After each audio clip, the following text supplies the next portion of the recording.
Welcome to the new episode of the Myles High Podcast. This is Myles Monroe Jr., your host. Always thankful when you're able to join me on a new episode. As you know, the goal and vision for this pod is to entertain, educate, and elevate you miles high above your fears, your doubts, and any limitations that you may think exist. Always knowing that those limitations only exist in your mind. Great pod today. Team looks great. Team, everyone's happy. I'm happy because everyone's happy. I'm also happy because it's a happy time to be happy. Right, babe? Right. Don't roll your eyes.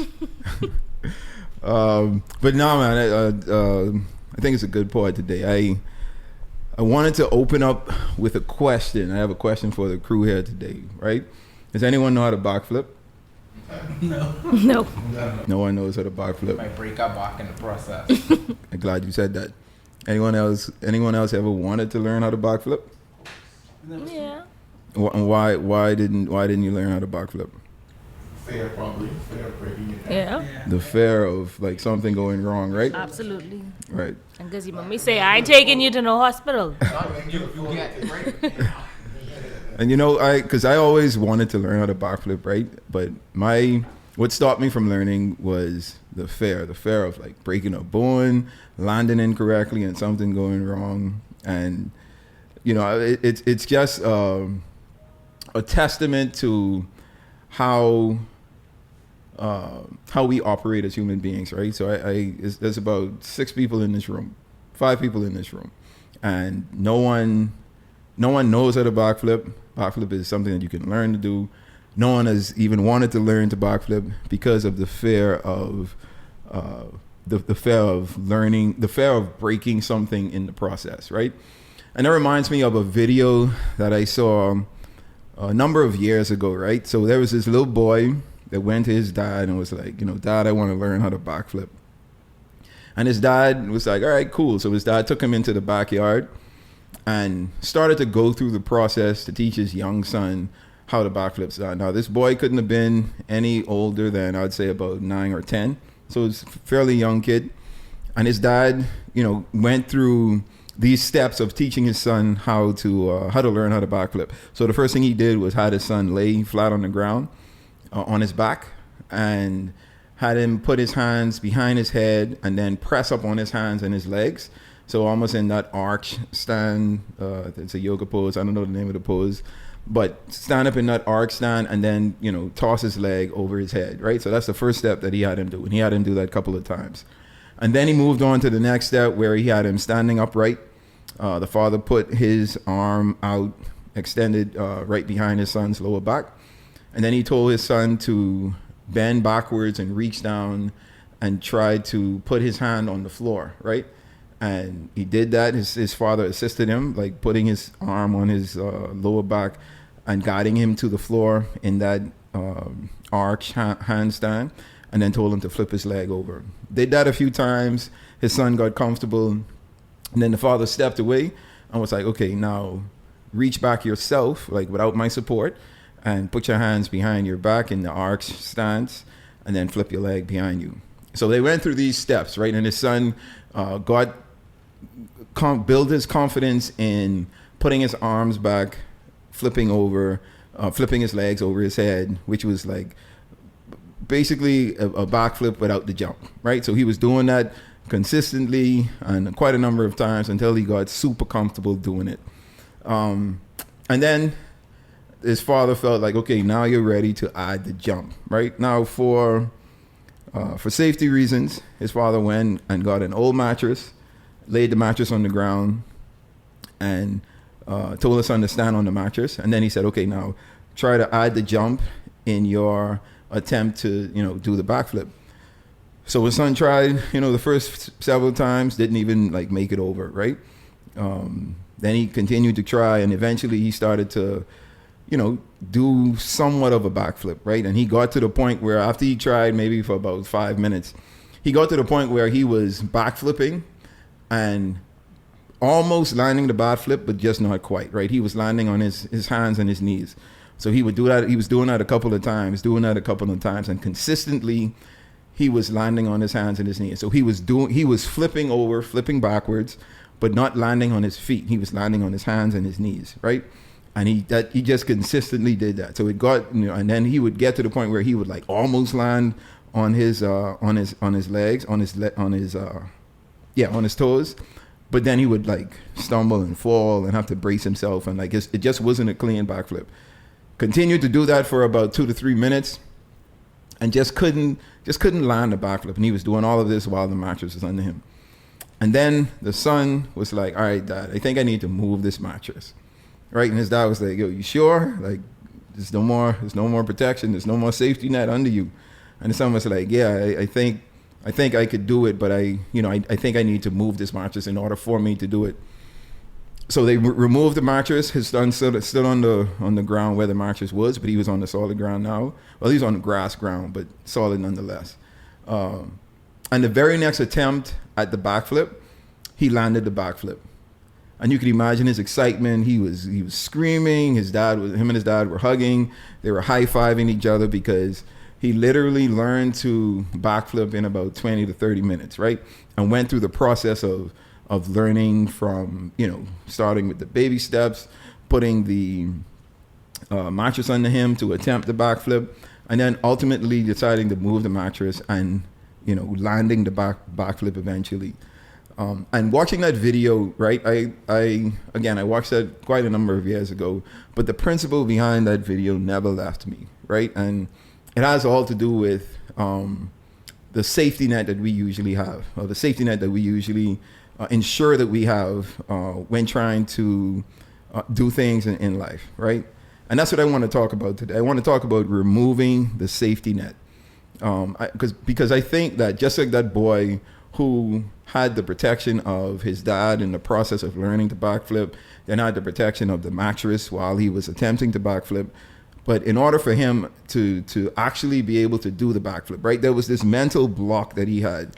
And I think everything that was causing him not to be able to land the backflip was everything that he was banking on to save him, right? Because, at the top of this pod, I asked everyone, like, why wouldn't you learn the backflip? And everyone said fear, right? And fear is actually not a bad thing. It's not a bad emotion. Sometimes we need fear to push us past our limits, right? To push us, to extend us, to give us that boost of encouragement, that boost of adrenaline that we need in order for us to achieve the things that we want to achieve. But the only way that that's going to happen is when we start removing the safety nets that we have, right? Because we're going to have to do it even if fear is present, right? And usually fear gives us an adrenaline rush. And for that boy who was learning the backflip, I could imagine his anxiousness in attempting to do the backflip, knowing that there was no more safety net, right? There was no more cushion for him to land on just in case he didn't land this backflip. And I think that fear, inspired him and sparked him to be able to jump high enough, flip over, and with enough rotation to land on his feet, knowing or hoping that he wouldn't get injured, and he was able to accomplish that. So that's what I want to talk about today. I want to talk about removing the safety net, right? And this is for persons who, you may want to start a business, but you're working a 9 to 5, right? And you're doing that simultaneously while trying to start a business. Or persons who you're working a job and you would like to get a promotion or get a higher ranking position in the company that you're working for, but you don't feel comfortable with those attempts of maybe applying or seeking that promotion that you have. Or just anyone who has a goal of something that you need to decide to do, and you find yourself fearful of what's on the other end of that decision, right? Don't let your fear stop you from being able to achieve your goals, right? I always tell people to feed your fear with faith, right? And I think in our attempt to achieve our goals and the fear that we experience, there is going to come a time where we have to remove the safety net, right? The safety net is going to have to be something that we throw to the wayside, because that safety net actually is hindering us, or could be hindering us from achieving the goals that we've set for ourselves. So I just wanted, and I've had this experience throughout, the past 8-9 years of my life, and I've just written down a few keys and principles that I've used in the attempt to move or to remove the safety net, and I wanted to share those with you guys today. The first one is to plan and strategize. This is the most important step when we're talking about getting to the point where we're going to be able to remove the safety net, right? When I say plan and strategize, I'm talking about you need to map out exactly what it is that you want to do. So you're writing down your vision clearly. Here are the goals that I want to accomplish. Here's the why of what I'm trying to do, right? And then you strategize, right? So you put strategies towards that vision. Here's how I'm going to do it, right? So the vision is what I want to do. The strategies is here's how I'm going to do it. Here are the steps that I think I need to take in order to bring this vision to fruition. And then you put a budget, you attach a budget to it. So there's always going to be some resources that are needed in order for you to achieve whatever goals you set for yourself. So you create a budget for yourself. Like here's the expenses, here's the amount that I have on hand, the capital, and hopefully if it all goes well, this is the balance that I'm going to end up with at the end of the day. So planning and strategizing is of utmost important, right? And going back to my example with the boy who was who wanted to learn how to backflip, right? I think for him, the planning and strategizing phase was actually him in his mind saying, my goal is to backflip, right? I want to learn how to backflip. Now, how I'm going to do this is I'm going to go to my dad and ask my dad to help me to learn how to backflip, right? I know I can't do it by myself because I've never backflipped before. But I know with the help of my dad, someone that I trust, someone that I respect, and someone that I know has my best interests at heart, he's going to do everything in his power to ensure that I'm able to achieve the goals that I had. And so the boy planned that and strategized that in his mind, came to his dad, brought it to fruition, and that leads us to the next step, right? You need a personal support system. A personal support system is very important, right? And it could be your family, it could be your friends, it could be strangers, right? People that you don't even know, right? But personal support, a community of people that are going to personally support you in your endeavors are of utmost importance, right? And with the kid, going back to the example, his dad was his support system, right? He went to his dad, I want to learn how to backflip. And his dad was like, all right, son, I got you. And his dad was able to coach him through the steps that he needed to take in order to be able to backflip, right? And this personal support system, like I said, could be friends and family. It could be like donors, right? Because obviously, like I said previously, this has to have some type of resource attached to it, right? So you have persons who are willing to assist you, who believe in your vision, believe in what you're trying to do, and they're going to give their personal resources to you, whether it's their finances, their time, their energy, their moral support, their advice. They're going to extend that support to you, right? So they're going to make donations into what it is that you're doing. And I think, like I said, the support that we can get from this community can elevate us into achieving the goals that we want to achieve.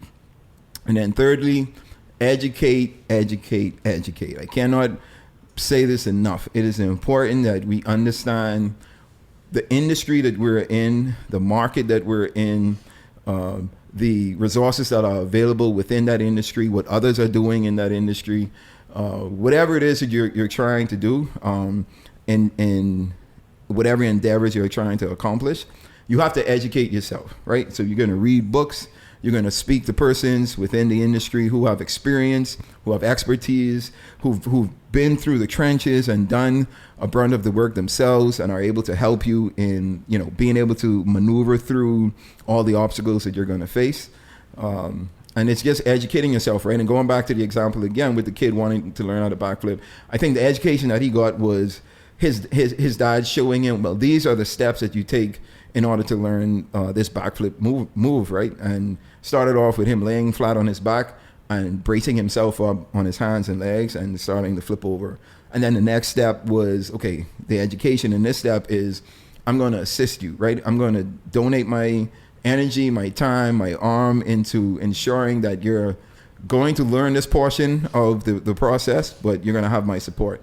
And then once you get this down pat, I'm going to step away and allow you to complete this portion of the process yourself, right? And in him attempting the handstand himself, but not without his father's support. So educating ourselves in each and every endeavor that we trying to do. So whether it's, if you want to open a business, if you want to gain a promotion, like for the person's opening a business, like you're learning, you're doing your industry research, you're doing your market research, you're discovering new tech that's available to that particular industry, or new tech that is about to come on stream. You're researching companies within that industry. How are most companies successful? What failures have been experienced? What fail-safe could I put in place to ensure that I'm successful at this point? And then, it's a time and a place, right? So you're doing all of this, and if you're trying to open a business, you're doing all of this while you're working, right? So you're still supporting yourself with your job, your 9 to 5. And then in your 5 to 9, or after your 9 to 5, from 5 to 9, you're working on your personal business. You're doing all of these extra stuff, going through the process that leads you up to the point where that big decision has to be made, right?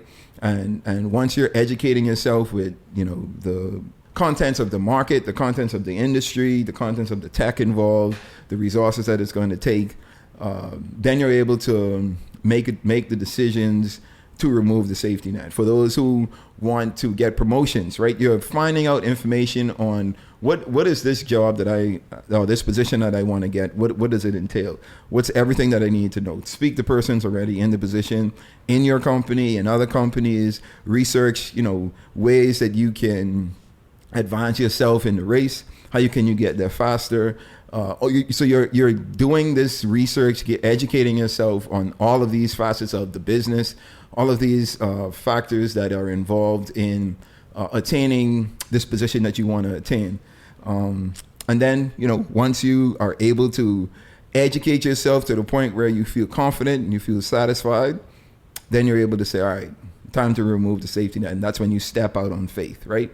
Because the point where you're removing the safety net is where you're most fearful, right? For those of you wanting to start a business, working a 9 to 5, there comes a point when you, in your business development, where you have to make a decision like, I got to go into this full time. I can't afford to do a 9 to 5 and support my business, right? So I'm going to have to let go of this 9 to 5 and focus on,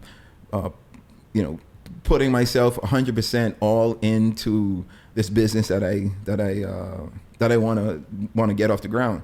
And imagine the anxiety that you would have, right? Trying to make that decision. You have this secure job that you are being paid for. You have a lot of benefits, health benefits, insurances, like all of these things that provide a cushion for you, right? A safety net, because you're still able to maintain a certain lifestyle even when you're trying to build a business. But there comes a point where you're going to have to make that decision. And the fear that I'm sure that you're going to experience, it's normal. But you have to trust and believe in the plan and strategies that you put in place. Trust and believe in the support system that you have, right? The people that are around you, that are there coaching you, cheering you on, and want to support you in these endeavors. And then have confidence in the education that you've given yourself, that you've received, right? That you've researched. You've found out strategies, information, all of these things within the industry, within the job, the things that you want to do, and then you're stepping out on faith. Okay, I'm going to make this decision to remove the safety net, because I truly feel like the next level of success in our lives comes where we have no choice but to put faith over fear. We're going to be fearful. Absolutely. We're going to be scared in the process. It's going to be difficult for us to figure out, is this the right time, right? Am I ready for this, right? And we're not always going to be confident, like 100% confident sometimes, right? Sometimes we're going to need those individuals around us to push us and to tell us we're ready, even if we don't believe it ourselves. But we have to continue to stay positive and continue to push ourselves. And once that safety net is removed and we attempt the backflip, we have to know that we have done everything that we have needed to do at this point in order to complete this backflip, right? So allow that fear, allow that anxiety, allow all the uncertainties that lie ahead to push you towards not failing. Now, I have to say at this point, it doesn't mean that we're not going to fail, right? Failure is inevitable. Failure is something that should be expected.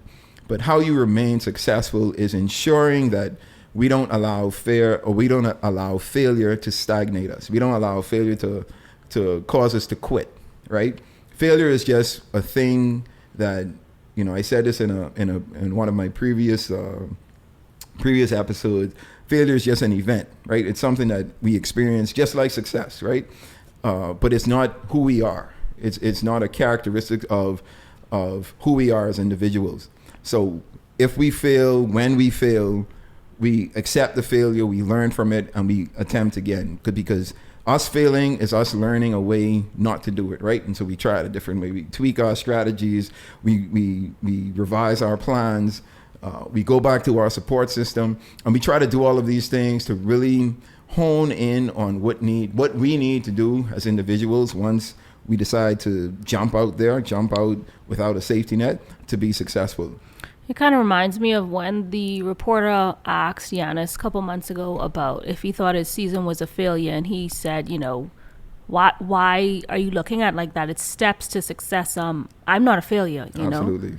Yeah, and I think we have to understand, like, even in the process or even in the journey through the process of trying to achieve the things that we want to achieve, like, we're going to fail, right? And going back to my example, like, the boy was failing, right? He was attempting the backflip, not landing the backflip, right? Landing on his hands and knees.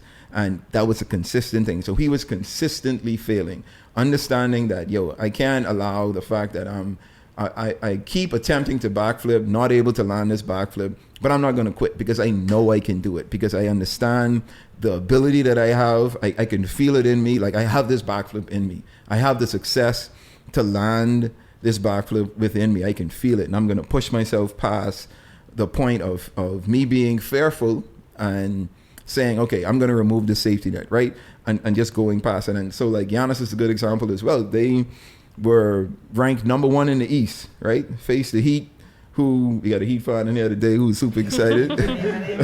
Faced the Heat, who were 8th seed in the East, and the number 1 seed got beat by the 8th seed, right? And Giannis didn't allow that to deter his confidence, right? He understood, like, failure is a part of life. We're all going to fail.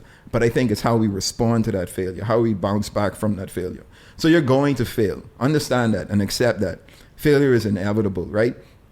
But don't dwell on it. Learn from it and figure out what needs to be done and how you need to do it in order for you to not experience that failure again.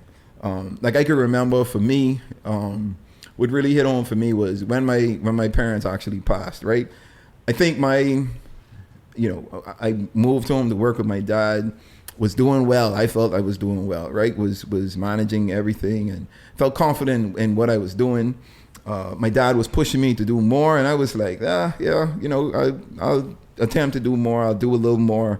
But I think for me, my dad was my safety net, right? Everything that he was doing, the type of person that he was, the attention that he grabbed, his smarts, right? His business savvy, like, all of these things I knew that he had and that he had accomplished, I was falling back on, right? And I wasn't pushing myself. And I just saw, in hindsight, I realized that I was using him more as my safety net than anything else, right? So once that safety net was removed, right? Once my parents had passed, and it was just me, right? And I was like, all right, I got to figure this out. I don't have this safety net behind me or under me now to bounce ideas off of, or to give me affirmations that I may need to get to get things off that I may be confident in my mind about, but realistically I'm really not that confident about, like, actually doing them, right? I had to do it myself. It reminds me of the Dark Knight movie, right? Or the Dark Knight series, right? I'm a big Dark Knight fan. The Batman, that's Christian Bale. is the best Batman ever. It's just my opinion. If you disagree, I'm sorry. This is my opinion. I'm liable to my opinion. But it's fact also, though. Christian Bale was the best Batman. It's neither here nor there. The Dark Knight, Right. The Dark Knight is the best movie. Top two best movies ever created. What? In DC. The one with the Joker, with Heath Ledger as the Joker. Yes, but my point is, in The Dark Knight Rises, right, and this is the movie with Bane as the villain. Christian Bale's character Bruce Wayne was put into a prison, a pit underground, right, and the only way in and out of this prison was to climb out of this hole from deep underground to get out, right? Now, Christian Bale was preparing himself, right? So he was planning and strategizing on what he needed to do to get out. So he needed to get stronger. He needed to, work out, get himself in physical shape in order to make this climb. He had the support of a gentleman under there who I assume was a doctor of some kind, and brought him back to the health that he needed to be able to attempt to escape. Was giving him advice through the process and recommendations through the entire process, and then he educated himself on like what he needed, right? And so there was a rope that was tied that was by the hole that you could climb out of. So Christian Bale would tie the rope around his waist and attempt to climb, right? So he tried to climb a few times, wasn't successful, because there was a point in the climb where he had to jump from one step on one side of the hole, or of the pit hole, to the next side, right? He wore the rope around him as a safety net to ensure that he doesn't kill himself, because it was a really high climb, and if you missed the jump, chances are you were going to break something, or probably, maybe even die. And he tried to escape quite a few times, wasn't able to make it, failed each time. So there was this one time he was talking to the guy who was helping him out in the prison, and the guy was like, he asked him something along the lines of like, why? He asked him, "Are you afraid to die?" or like something along those lines. Can't remember exactly. And Christian Bale was like, "Nah, I'm not. I don't have fear, right? I'm not fearful of dying. I'm fearful of not being able to make it out of this prison, right?" And the guy responded like, "Man, you need fear. Like you can't not be fearful. Like you have to embrace that fear, right? You have to do it scared, because an attempt like this, like you need that adrenaline rush that fear gives you to give you that push that you need, right? Because at that point, it's flight or fight, right? And I think Christian Bale was trying to do the flight, but have a little safety net. Like, let me tie this rope around my waist just in case, because I ain't trying to die, right? Obviously. And the guy was like, "No, you can't do it like that," because there was someone else that did it, prior to you. The only person that made it out, and the way that they did it was they didn't use the rope. So Christian Bale on his next attempt, decided not to use the rope, and that fear definitely pushed him. Obviously, it's a movie. Obviously, he was going to make it, right? But the premise and the principle behind it was that he didn't use the rope and allowed that fear to push him, and that's what we need in order. That's why we removed the safety net, in order for us to allow that fear to push us. So, like I said, for me, it was my parents passing and me realizing that, man, there is no more safety net for me. Like, I got to get it done, and I was confused. I wasn't confident. I was fearful of like, man, what is next year going to look like? What are the next 5 years going to look like? But sometimes we don't even understand the abilities that we have, right? The confidence that we should have, or the preparation that we've been experiencing that entire time, right? Through our planning and strategizing, through our community that we have with our personal support system, and then through the education and experiences that we've been getting over the years, right? And it should be easy at that point for us to step out on faith and feed our fears with faith. So in removing the safety net, like I think if you take calculated risks, right, and attempt to achieve our goals by really setting out to not do it haphazardly and just do it on a whim of it, but like really focusing in on this entire process of planning and strategy, personal support system, having the right people around us that are there to support us, both financially, emotionally, physically, spiritually, like all of these are our community who are supposed to be there to pull us along, to carry us along, and then educating ourselves within our industries, our markets, and all of that, and then stepping out on faith. And for me, I think once I understood that process, like it's much easier for me now, right? So I have, removing safety nets for me is almost like necessary, right? And it's something that I do on a consistent basis because I understand the principles behind it. I understand the process behind it. And I'm super confident when I get to the point of the decision that needs to be made. All right. So I hope that, with that, I was able to share some good insight on how to look at removing the safety net, how to look at making these difficult decisions that we're scared of, that make us afraid, but being able to push past that fear and feed that fear with faith. Okay. This brings us to our milestone segment of the episode. My favorite segment, where I get to leave you with some tangible take-home advice for you to apply to your lives. And today's milestone is pretty simple, right? The milestone for today is do it scared. Fear is inevitable. Fear is something that we're going to experience, especially in times where we don't know what the future holds, right? Do it scared. Do it afraid. And just continue to remember that even if you're afraid, the fear that you have, continue to feed that with faith. And your faith is eventually going to outweigh your fear if you truly believe in what it is that you're trying to do. So do it scared, okay? Don't allow fear to stagnate you. Don't allow fear to allow you not to move. Just move forward, even if you're afraid. All right? And that brings us to the end of this episode. Love this episode. I love talking about topics like this, especially when I'm able to pull my personal experiences into the recommendation and strategies that I'm offering for you to apply to your lives. All may not work, but hopefully you're able to pull one or two things out of it to see if it can work for you as well. All right. So the goal on this pod, as always, is to entertain, educate, and elevate you miles high above your fears, your doubts, and any limitation that you may think exists. Always knowing that those limitations only exist in your mind. All right. You guys stay blessed.